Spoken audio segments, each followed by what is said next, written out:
রাত তখন প্রায় 2টা। নিঃশব্দ ক্যান্টনমেন্টে শুধু শোনা যায় বোটের শব্দ। একজন সৈনিক টহল দিচ্ছে। হঠাৎ করে কোথাও থেকে ভেসে এলো এক নারীর কান্নার আওয়াজ। সৈনিক খুঁজতে শুরু করলো, কিন্তু কেউ নেই। চারপাশ ফাঁকা। না, এটা কল্পনা নয়, এটা ভারতের সবচেয়ে ভৌতিক সেনাঘাঁটি ব্রিজ ক্যান্টনমেন্ট। ব্রিজ ক্যান্টনমেন্ট ভারতের উত্তরপ্রদেশের একটি পুরনো সেনা অঞ্চল, যেখানে বহু বছর ধরেই অলৌকিক ঘটনার কথা শোনা যায়।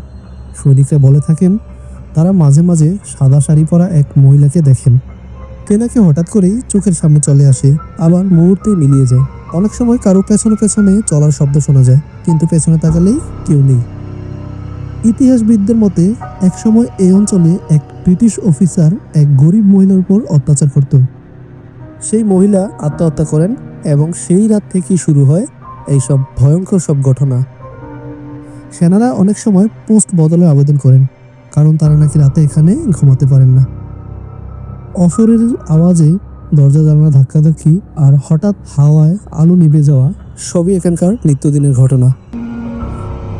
এখনো পর্যন্ত এই ব্যাপারগুলো কোনো বৈজ্ঞানিক ব্যাখ্যাও মেলেনি, কিন্তু যারা এই ঘাঁটিতে ছিলেন তাদের ভয়ঙ্কর অভিজ্ঞতা শুনলে মনে হয় কিছু আছে যা চোখে দেখা যায় না, তার উপস্থিতি টের পাওয়া যায়।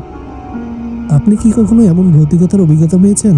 চাইলে আপনার কমেন্টে জানাতে পারেন।